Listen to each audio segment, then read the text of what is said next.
Napakaraming blessings. Beyonce, may ginunto ang puso. Mga kabarangay ni Beyonce, nakatanggap po ng maagang regalo. Yan po ang ating topic ngayon.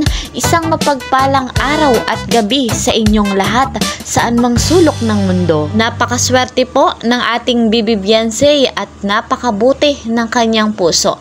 Bago po tayo magpatuloy, mega love shoutout po sa lahat ng ka-member ko ng Karepa, Kalingap Reactor Partner, at sa lahat po na patuloy na sumusubaybay sa ating vlogs, mga OFW, subscribers, listeners, viewers. Ayan, mega love shoutout po sa inyong lahat. Guys, mga Kalingap, ako po ay naglalambing sa bago po sa aking munting channel.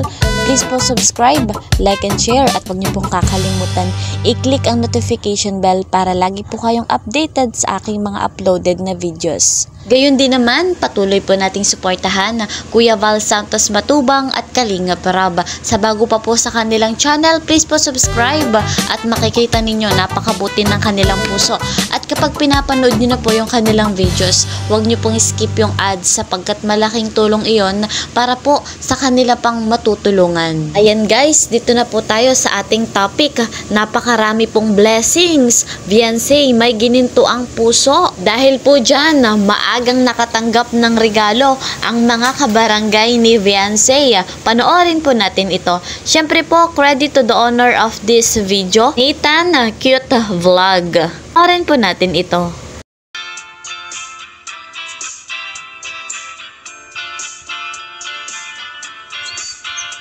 Ayan guys, mga Kalingap, kita naman natin na namimigay na ng mga bigas, delata, mga pagkain sila Beyonce. Hindi po ito mangyayari, yung ganitong kaganapan, kung wala po yung kabutihan din at busilak na puso ng Kalingap sponsor. Napaka-blessing yung ganitong pagkakataon sapagkat hindi lamang po si Beyonce at yung kanyang buong pamilya ang nakakatanggap ng tulong, kundi po yung mga kabarangay ni Beyonce. Napakalaking tulong po nung binigay ng Kalingap sponsor nila Madam sapagkat yung ganong bigas, delata, noodles at iba pa ay malaking tulong sapagkat sa pang-araw-araw na pangangailangan ay natutugunan. Mahirap ang maging mahirap, ngunit kung hindi ka gagalaw at magtatrabaho, hindi mo makakamit yung ninanais mo. Kaya naman po, blessing po talaga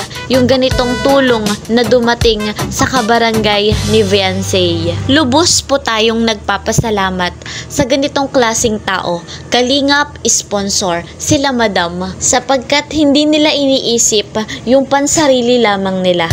Iniisip din nila yung kapwa-tao nilang nangangailangan. At ito po guys, panoorin natin yung mensahe ni Beyonce sa Kalingap sponsor. Nagpapasalamat po kay Tita Chris, kay Tita Sally po sa pagpunta po dito. Sobrang layo pa po nila pero nagawa po nilang puntahan po itong lugar namin para lang po kapag pasaya po. Thank you so much po. Ayan, sobra nga pong pasasalamat ng ating Bibi Beyonce sapagkat hindi lamang sila ng kanyang pamilya ang natulungan, kundi yung iba pa niyang kabarangay. Nawa po ay pagpalain pa ng maraming blessings yung ganitong klaseng tao na tumutulong sa tunay na nangangailangan. Sana rin po ay humaba pa ang kanilang buhay at lakas upang marami pang matulungan. Ayan guys, mga Kalingap, hanggang dito na lamang po ang ating update.